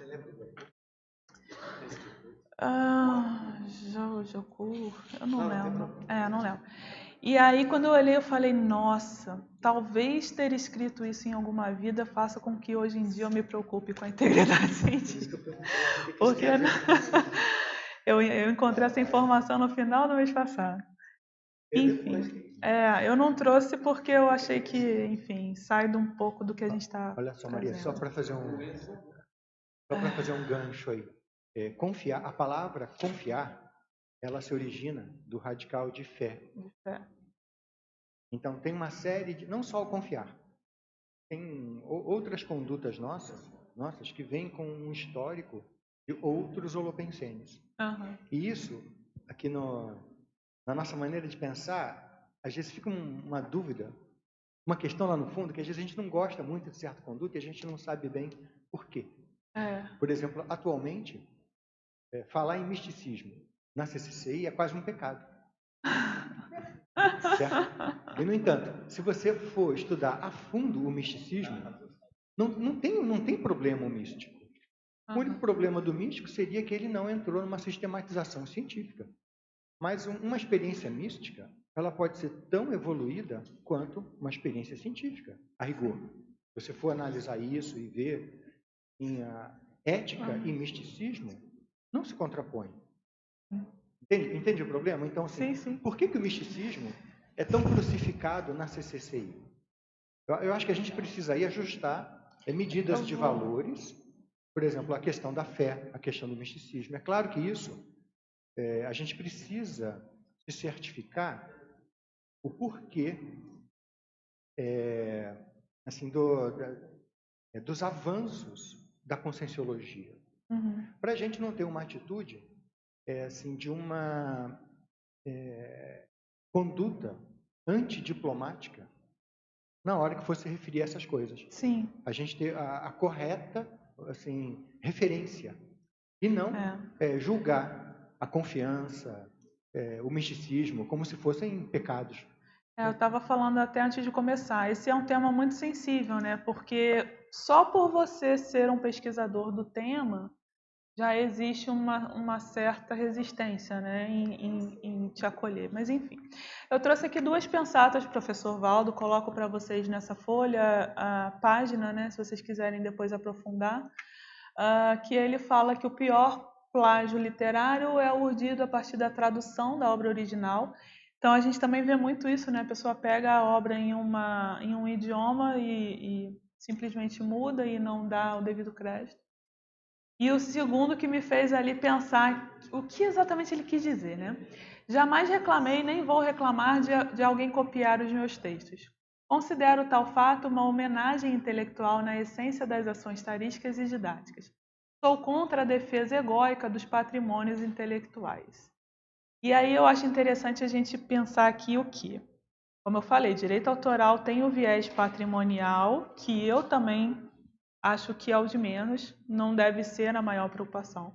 Mas existe o viés moral da pessoa ter a obra vinculada ao seu nome, porque foi ela que criou. Então, será que ali ele está fazendo essa diferenciação? Porque eu penso o seguinte, que ele não se importa de ser copiado, ok, mas desde que a pessoa se refira a ele ou à obra dele. Porque mesmo que eu copie o professor Valdo sem citá-lo, mas eu estou dentro da conscienciologia, do paradigma consciencial, as pessoas sabem que eu estou falando de algo que foi criado pelo professor Valdo, né? É aquela história, quem sou eu na fila do pão? Mas eu estou falando dele para alguém que não conhece a conscienciologia e não o cito, será que ele inclui isso ali também? Só uma reflexão aí também. Às vezes tem essa guerra aqui por causa do patrimônio. Aí quando você vai ver o caso, às vezes é um amparador ou uma equipe de amparadores que está fazendo um esforço danado para semear aquela ideia justamente para um monte de gente. E aqui, no intrafísico, fica uma luta para que um seja o dono. Quando o esforço extrafísico foi justamente ao contrário. Então, aí que tem essa reflexão de o cara se sentir dono da ideia e a lei humana endossar essa coisa de uma pessoa ser dona da ideia, quando a realidade extrafísica foi o oposto. Sabe, isso aí que o que eu estava falando aqui de contrapontos multidimensionais. O professor Valdo, ele falava que duvidava que algum autor não possa dizer realmente que é o único autor daquilo. Porque ele teve por isso ideias, eu digo que o teve plágio é inócuo, né? Então, por isso que ele grifou ali o patrimônio intelectual. Que não era só dele, ele recebia as informações, elaborava e passava, né? E aqui, com a licença do assunto que o professor Ulisses trouxe, né? O escritor fantasma é o que a gente mais tem, né? Olha o povo lutando aí para aprender a pangrafia, para desenvolver a pangrafia. E não falta escritor fantasma na conscienciologia, né? Os nossos amparadores. Nossos coautores. Nossa Madalena. Então, já que estão falando das pensatas, eu quero a minha colocação em relação ao que ele falou, mas eu vou entrar aqui primeiro, tá? Então, quando eu vejo aí ele falar isso, né, do desprendimento intelectual em relação ao que ele criou, ao que ele trouxe, interessante, né? Porque o que importa para ele, pelo menos na essência ali, é a disseminação da informação. Então, que você falou também. Os amparadores estão nesse esforço todo e a gente ainda pegado em coisas menores. Mas em relação ao que Eliel falou, que às vezes ele buscou ali informações para saber onde qual foi a citação, quem que foi o autor, pelo menos mais próximo ao originário, que também é difícil a gente pegar o originário em algumas situações, sobre determinado tema, eu vi isso muito no Boaventura Santos, que às vezes eu pego, que é uma referência nas ciências sociais. Eu falo, mas ele está falando isso aqui, cadê a citação disso aqui? Então parece assim que ele incorporou aquilo já. Sim. Entende? É uma coisa mais já incorporada. Obviamente ele faz muitas citações, mas se você for ver, ele tem alguns parágrafos que ele vai falando. E ele não tem uma citação, entende? Então, parece que aquilo é incorporado já dentro do conhecimento dele. E muitas vezes a gente nem lembra exatamente de onde a gente viu, mas a gente tem aquela ideia e ela serve para o texto. E também, eu gosto muito, acho que a Kátia Aracá que fez isso, e tem um professor da Unila, o Jaime Benvenuto, também escreveu sobre integração aqui na fronteira, que cada capítulo ele traz as referências daquele capítulo. E aí ajuda a gente a se sintonizar mais em relação àqueles temas que foram abordados. Porque as regras da BNT, só para lembrar, ela só obriga a página se for citação direta. Sim. Então, aí o autor ele escreve mais ou menos nisso, pelo menos dentro da academia. Só se for uma citação direta. Então, e quando for uma referência à ideia do autor, só coloca a obra e não a página. Então, isso aí também é uma regra que o autor ele está se referindo, né? Não pode. Dentro da academia, eles tiram tua página. Eu estou falando que eles tiraram a minha. Nos verbetes, eles pedem para colocar a página específica.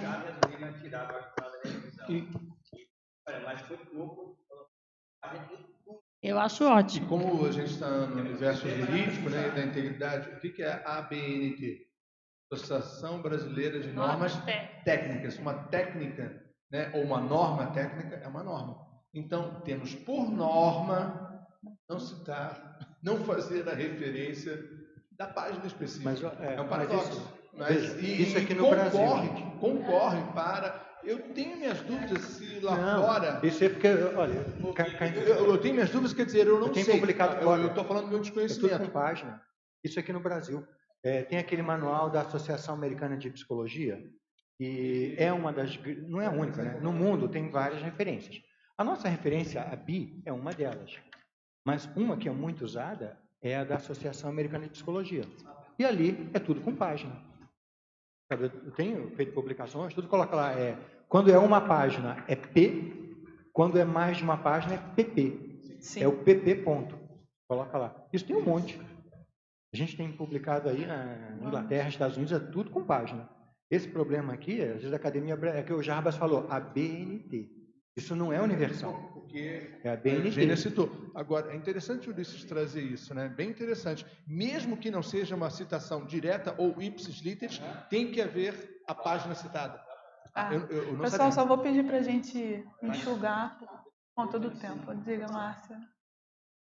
A questão, eu estava pensando na construção do conhecimento mesmo, né? Porque a gente não constrói uma coisa sem ter um conhecimento prévio. A Verpon, ela vem a partir do estudo de várias coisas, né? Sim. Então, se eu vou construir, é em cima da cabeça do outro. E muitas vezes aquilo que para mim isso tem acontecido, já vi acontecer nas minhas pesquisas. Da Consciex também. Então eu faço a minha cabeça em cima da cabeça do outro, que às vezes é uma pessoa, né? E aquilo para mim é uma Verpon, ok, mas até que ponto aquela Verpon mesmo já não está superada por outros trabalhos. Mas a criação também tem essa coisa da transformação. Já existe, mas você deu uma outra entonação. E a construção desse conhecimento, ela passa pela autoeducação, pela construção da gente mesmo, né? Porque tem coisas assim que a gente lê e aquilo não entra. Mas para o autor, nossa, fez o maior sentido. Então a gente vai ampliando essa capacidade cognitiva mesmo, a partir da cabeça do outro. Nada é sozinho. Sim. De uma certa forma, a gente começa a rever essa questão do plágio. Da informação. Quem é o dono da verdade? Por isso que é uma discussão que não tem fim. Pois é. Não, mas realmente, assim, essa questão egóica também. Digamos lá que você teve uma ideia genial. Aí alguém vai lá e repete a sua ideia genial. Até que ponto assim, você consegue dizer, olha, essa ideia é minha sem ter um grande constrangimento? Pensa bem, não dá um grande constrangimento você ir lá e defender essa ideia é minha, você está usando e não me citou. Eu penso Não, que isso toda já pesquisa acontece. tem um pouquinho de autopesquisa. Deixa só o Igor falar ali. Igor. Isso acontece também dentro da própria conscienciologia, né? Mas, assim, de modo mais geral, vou contribuir algumas reflexões assim. Eu me perguntei, né, quando eu vi sobre o título, sobre a especialidade, né? E aí eu fiquei bem reflexivo. Aí eu falei, nossa, que relação interessante que é feita, né? E aí, nesse sentido, acho que é uma contribuição não só esse tipo de trabalho, né, que o Ulisses até deu o gancho, a própria conscienciologia, mas a paradireitologia também, no sentido da gente também entender um pouco que o campo da paradireitologia ele não é bem um campo de um objeto, mas ele é um campo de método, ou seja, de como que a gente vai abordar aquele assunto. No caso da ciência, como que a gente vai abordar as melhores condutas científicas, né? Como que a gente começa a construir os nossos consensos enquanto uma comunidade sobre as melhores práticas de pesquisa, por exemplo.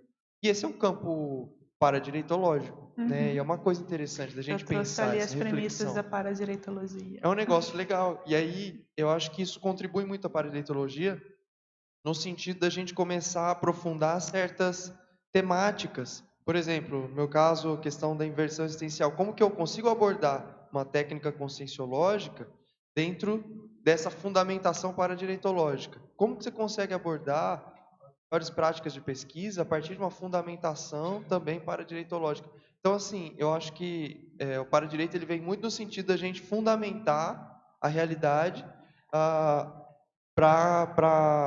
do ponto de vista da cosmoética, enfim, tudo que a gente E estava... dentro do que o professor Ulisses falou da simultaneidade, existe o fluxo do cosmos, né? Exato. Aí A informação chega em vários pontos, alguns captam, e às vezes simultaneamente. Então, a ideia chega para várias pessoas. Mas aí, assim... Morfogenéticos, sobre Campos essa situação. morfogenéticos, Então, alguém está pesquisando alguma coisa, assim como os macacos estavam fazendo alguma coisa em determinado local. Rupert Sheldrake, ele é britânico. E aí ele fala sobre várias pessoas estudando coisas diferentes, o mesmo assunto, sem saber do conhecimento uma da outra. Mas assim, do ponto de vista da conscienciologia, a maior integridade científica, ela vem da integridade consciencial. Né? Então, no fundo, tudo que a gente está falando ali é uma integridade consciencial, né? Do que você está falando também. E aí, só para trazer... Vamos colocar o auto na frente. Auto-integridade consciencial, porque é o sujeito, né? Isso, da própria consciência. Não, é fundamentada no sujeito da própria consciência. individualmente considerado. Só que tem uma coisa interessante. O Valdo, ele traz isso de diversas maneiras, né? E aí eu acho que assim... por exemplo, a condição de pesquisador independente, no caso do conflito de interesses, é um exemplo claro. Né? Ele fala, você é um pesquisador independente. O que significa, né, esse conceito dentro da conscienciologia? É o pesquisador, né, o cientista conscienciológico, que ele não precisa mais se justificar para nenhum outro tipo de instituição. Ele já tem dinheiro suficiente, seja como que ele conseguiu, um pé de meia, né, a partir do seu esforço, a partir da vida, da sua organização, para ser um pesquisador independente e falar o que ele acha que é mais importante. A TARES, até certo ponto, tem como condição de existência você ser um pesquisador independente, você não ter amarras com instituições, com empresas, enfim, com outros tipos de coleiras do ego, né? E aí, nesse sentido... Nem objetivos finalísticos, né? Tipo, quero ser um epicom, o que eu preciso fazer para isso? Dançar aí conforme já é outra coisa também. Mas as próprias técnicas evolutivas que a conscienciologia traz, elas direcionam a pessoa para organizar a vida dela de modo que ela se torne uma pesquisadora independente. Então, a desperticidade dá mais independência, dá mais liberdade para as suas pesquisas, até certo ponto. Né? E do ponto de vista mais intrafísico mesmo, como que você vai organizar a sua vida para ter essa liberdade pesquisística de pegar e falar, olha, isso aqui eu acho que é errado, sendo que existe um tabu naquele tema, por exemplo. né? E o professor Valdo, a gente via que essa falta de papas na língua tinha muita relação com essa condição de independência, que ela é conquistada, né? Então, tem várias reflexões que dá para a gente trazer, mas acho que é mais nesse sentido. Só mais uma coisa que você trouxe, que na escrita, eu acho que tem um contraponto que dá para fazer também, da escrita conscienciológica, com a escrita acadêmica, né? Então, acho que uma validação do texto conscienciológico, ela passa muito pela energia do próprio texto. E a energia é um processo que a gente não é um critério de validação, nem de avaliação que a gente vê na academia e em outro ambiente. Então, por exemplo, o amadurecimento do texto, a gente vê que ele vai aqui aos poucos. Então, você está com uma pesquisa, você publica um artigo, ou você publica na academia, depois você traz para uma tertúlia matinal, a gente debate e aprofunda esse artigo, depois tem um curso, e por aí vai. Acho que existe todo um crescendo de amadurecimento de uma pesquisa dentro da conscienciologia, e as próprias estruturas nossas, elas ajudam a gente a amadurecer a pesquisa. Só que uma coisa muito louca, assim, que é muito legal, é que quando a pesquisa amadurece, é a consciência que está amadurecendo. Sim. Esse é o diferencial, eu acho que é a pedra de toque nossa aqui, é essa. Quando a minha pesquisa está amadurecendo, é porque eu, enquanto consciência, eu estou amadurecendo. Você agora, no seu segundo bloco de fala, eu ia fazer o contraponto, mais ou menos você fez, falando de pesquisador independente. É independente, e pensando em integridade científica, mas você não pode ficar self-presumptuous, ou seja, não pode ter uma autopresunção que você desconsidere ou descarte a interação com os colegas. E pelo que você expôs, não, é só porque, senão, você vai ficar muito dono, senhor de si mesmo e só de si mesmo. Então, as ideias, e pensando em integridade científica, né, faço esse jogo de palavras, a integridade científica deve levar sempre em consideração a outridade. Integridade sua, personalíssima, mas com a outridade. Só para não ter alguma coisa de autopresunção. Porque, eu tenho meu pé de meia, eu tenho o quê? Eu vou me lixar para os outros. Não. É só esse pequeno contraponto que eu entendi, né? A conclusão da pesquisa é que a pesquisa serve para melhorar a qualidade de vida da sociedade. E se apontarem incluindo erros, como pessoa. você tem que tirar a sua vaidade pessoal e reconhecer o erro. Porque as pessoas não reconhecem também, né? Eu sou PI, pesquisador independente, não estou nem... Não, calma lá. Bom, avançando, eu fiz a pesquisa da palavra plágio nos verbetes da conscienciologia, encontrei 4 que eu trouxe aí para vocês, e aí só para colocar aqui o que eu destaco desses verbetes, né, mas vocês podem depois pesquisar. No bifrontismo consciencial, quando a professora Malo fala do bifrontismo notório da desonestidade intelectual do plágio, das ideias roubadas. Na síndrome do camaleão, na fatologia, a gente encontra o plágio comportamental sendo via de autoafirmação pelo grupo da SOCIM. Isso eu coloco depois como questionologia para reflexão. Penso que não vai dar tempo da gente debater, mas é uma questão que vale a pena a gente pensar, né? O quanto que a gente copia, inclusive, comportamentos e manifestações conscienciais. A autenticidade consciencial tem no livro Autenticidade Consciencial. O meu companheiro abriu o livro na nossa cabeceira e, por acaso, ele abriu exatamente na página de integridade científica. Quando eu olhei, eu falei, eu não sabia que tinha isso aqui. O antagonismo, originalidade e plágio. Então, depois, quando ele transforma o verbete em livro, ele faz uma página, uma seção exclusiva para a questão científica. E o verbete fraude científica, que traz, né, uma taxologia incluindo o plágio. E aí, qual o link que eu faço com a paradireitologia? A paradireitologia é a manifestação justa, íntegra e reta, né? Então, eu coloco como manifestação justa, né, que eu entendo, a mais adequada ao nosso nível consciencial. Eu entendo que isso é justiça, a gente se manifestar de acordo com o nosso nível consciencial e entender que os outros se manifestam conforme o seu próprio nível. A manifestação íntegra, ou seja, aquela mais adequada à minha singularidade. Então, como eu falei, a integridade ela passa por isso, né? Eu tenho modos de manifestação que têm a ver comigo. Então, às vezes pode ser contra ou conflitar com o grupo, mas é o mais íntegro para mim, né? Ou eu vou abrir mão disso para me adequar ao grupo. Então, eu penso que a integridade ela tem esse viés também.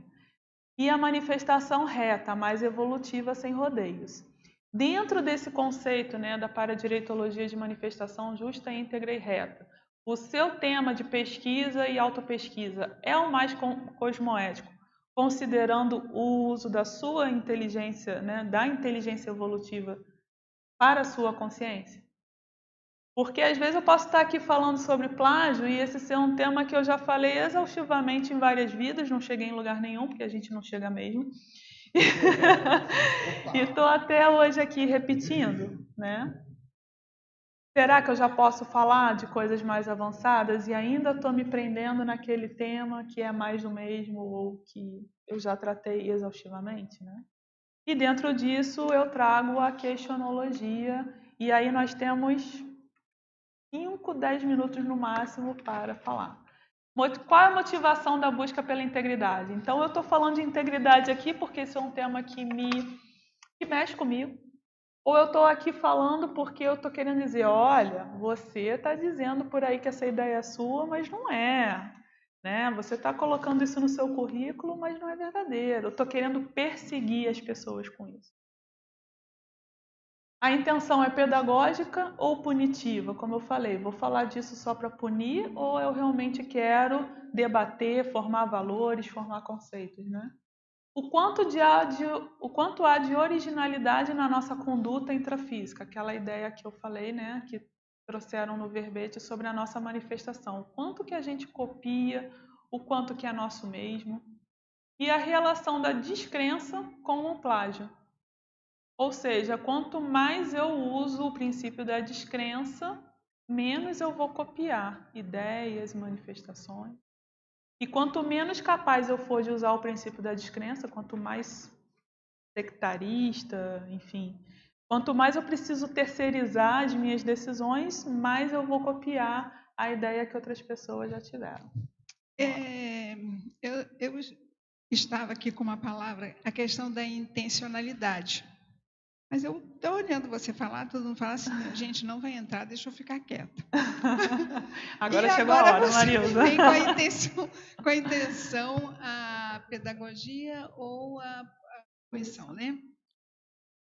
Como você, eticamente, como você depuraria isso sobre a intencionalidade da pessoa ao escrever, ao se assumir o autoral de alguma coisa? Porque me veio uma pensata aqui, a partir do momento que a Márcia falou sobre a central extrafísica da verdade, e eu fiquei com aquilo ecoando na cabeça. Então, me vieram até 2 pensatas, mas a última aqui é que tem a ver com a intencionalidade. A central extrafísica da verdade estará acessível a quem já depurou sua intencionalidade.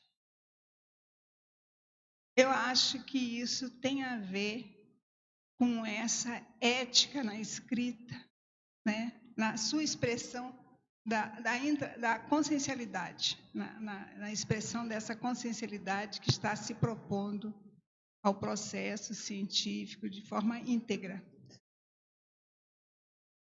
Eu, quando escolho um tema, eu penso que eu quero virar uma referência, porque eu quero conhecer o tema, então eu quero que as pessoas venham conversar comigo sobre ele. E vejo que isso acontece. Se eu falar ali que eu vou apresentar uma tertúlia sobre o tema tal, a pessoa vai puxar do acervo dela algo relacionado ao tema para conversar comigo. Acho isso muito bacana.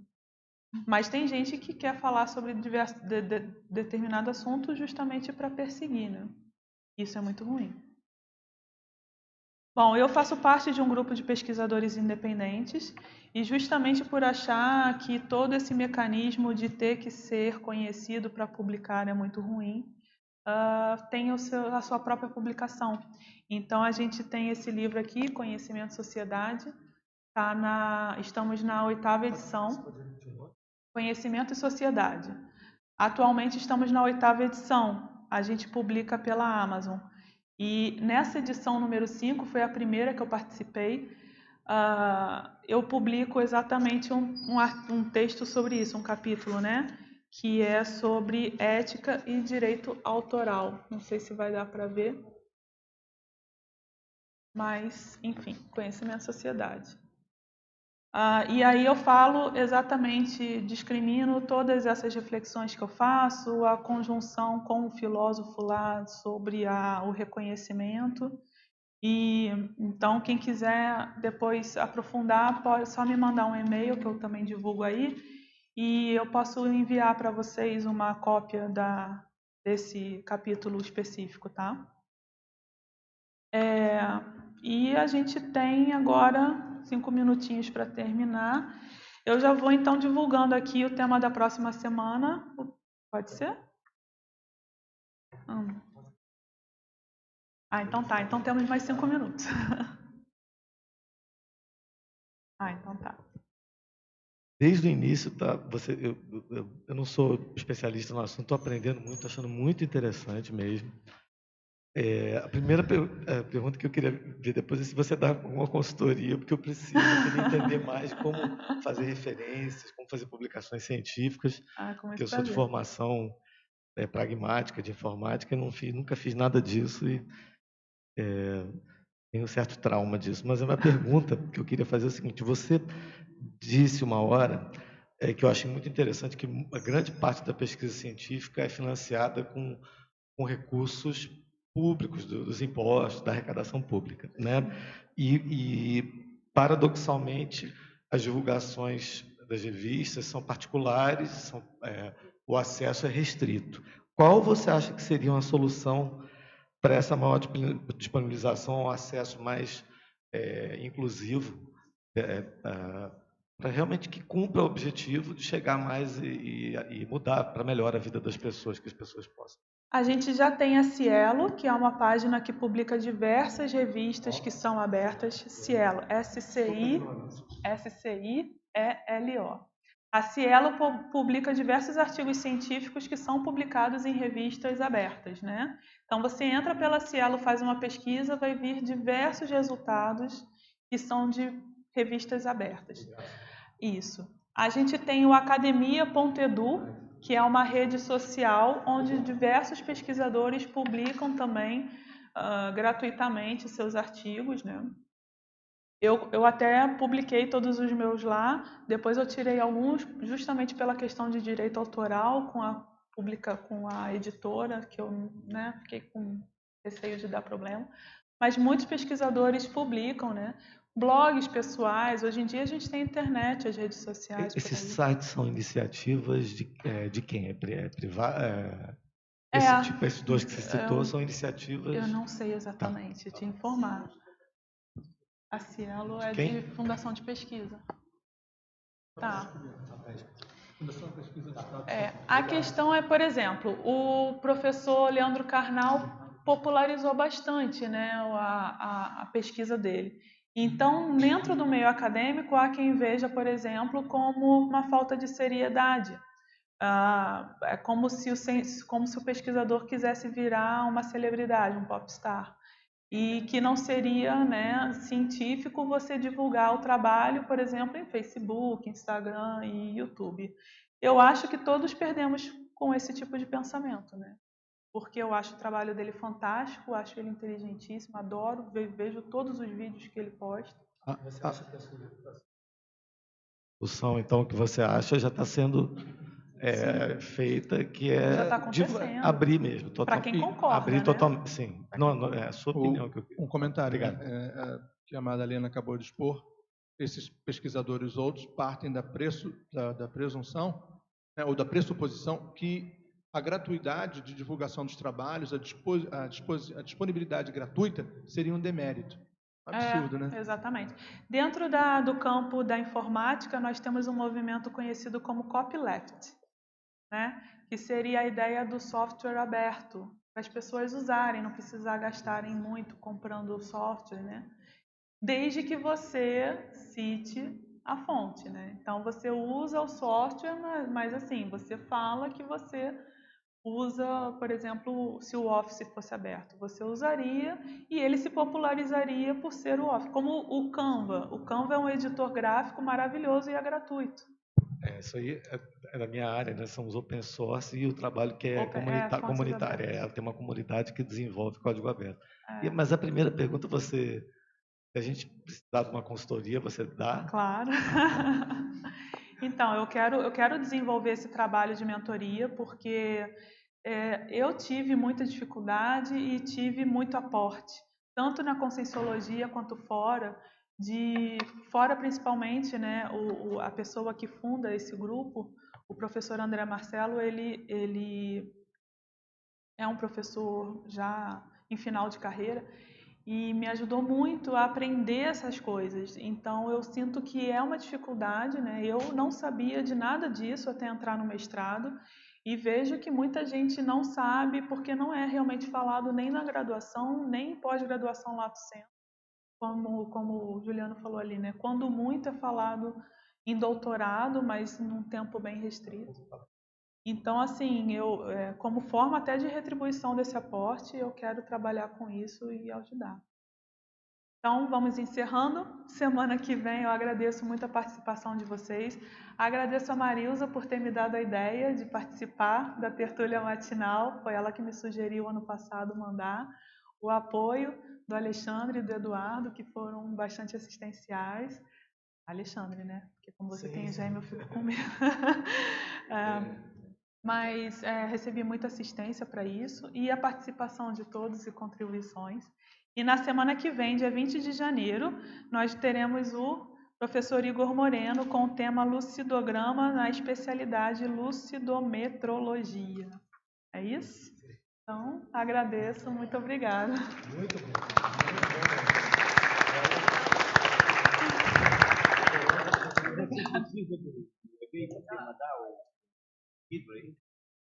Isso, me manda um e-mail que eu te devolvo. Você está com uma página que eu disponibilizei? Eu tenho que anotar em algum local. Tá aí.